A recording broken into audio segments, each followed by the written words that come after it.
My name is Ocean Robbins, and I have identical twin boys who are on the autism spectrum. So, on a daily basis, I'm navigating all kinds of disputes and helping them resolve conflicts because even though they're 10 years old, their developmental capacities are maybe more like what you might expect from a 5-year-old.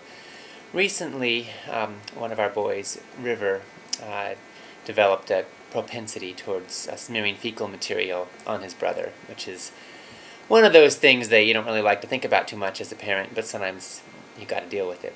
So one morning, his brother Bodhi woke up with brown stuff all over his face, and he started screaming at the top of his lungs. So I was awoken by the sound of my son screaming. I went tearing into their room and saw Bodhi covered in poop, and actually had to first focus on River. We could call it kind of a triage moment as a parent of twins.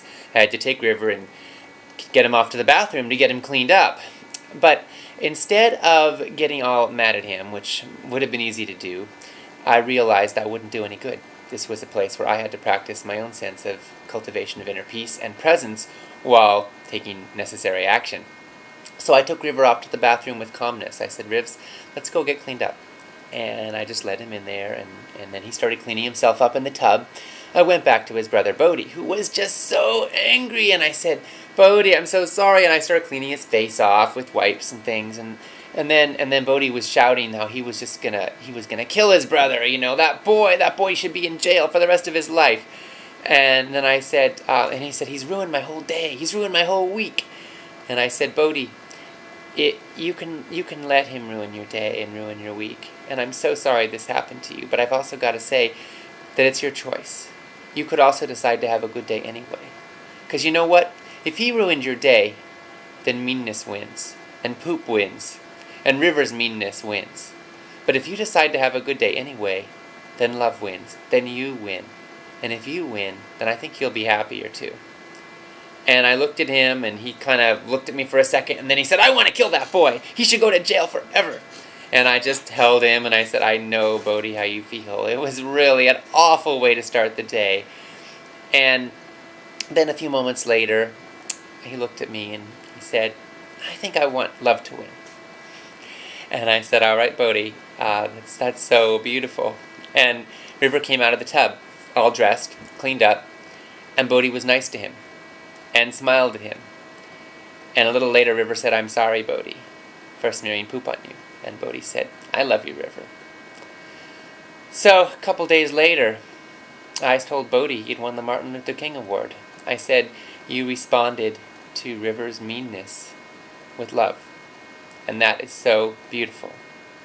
And he looked at me and he said, "I think River is learning to be nicer to me." And I said, "Why is that?" And he said, "Because I'm being nicer to him. I think I'm teaching him how."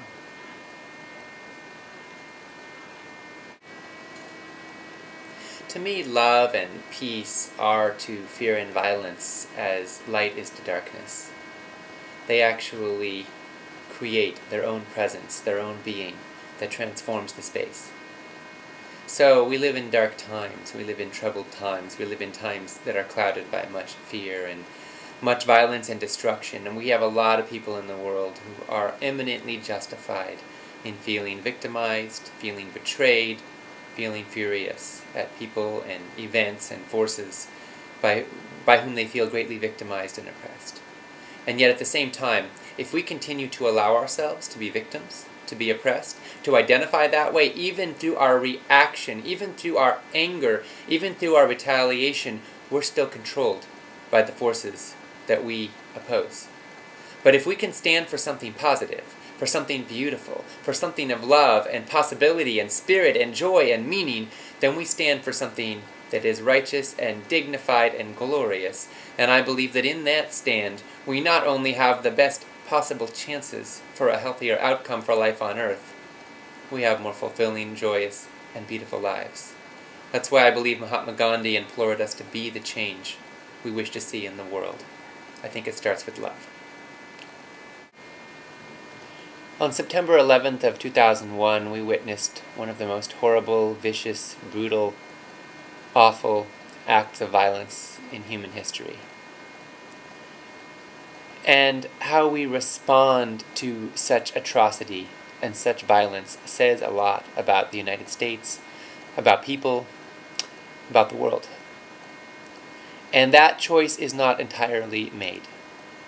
Each of us has a choice even now about how we look back upon those moments and what we choose to do with the reality of the injustice and brutality that occurred on that dreadful day. Each of us has the opportunity in the choices that we make to either perpetuate cycles of violence, fear, and destruction, or to seek another way. As Dr. Martin Luther King said, hatred cannot drive out hatred, only love can do that. Darkness cannot drive out darkness, only light can do that. So at this time, as we commemorate the 10th anniversary of a dreadful day, let us choose to commemorate it by taking a stand for love, for light, for life, because I think that is the most beautiful way we can honor the victims of that terrible tragedy and honor all generations yet to come who deserve all the love, all the beauty, all the joy, all the possibility that we can possibly bring to them. Thank you for joining me in sending love, light, and possibility on September 11th of 2011. I'm excited about this event because it is a beacon of possibility for responding to violence with love and courage. Not the kind of love that's wishy-washy, let's just all open our hearts and be nice to each other, but the kind of love that's rooted in justice. The kind of love that's rooted in commitment and courage, that has deep roots in the possibilities of humanity. Because I think we're better than a culture of violence and partisanship and bitter rivalry that brings everyone down. I think we are capable of standing for something beautiful and courageous and moral and just and a life worth living. So the beauty of this conference to me is that it's about thriving. It's about how we make it through, how we respond to injustice and madness and violence with another way, and how we manifest what I believe is the moral imperative of humanity in these troubled and yet fertile times. The courage to take a stand. The courage to live the beauty of our spirit on earth in a way that matters and that touches the lives of all life in this world. Please join us. Let me see if I can get this. All right.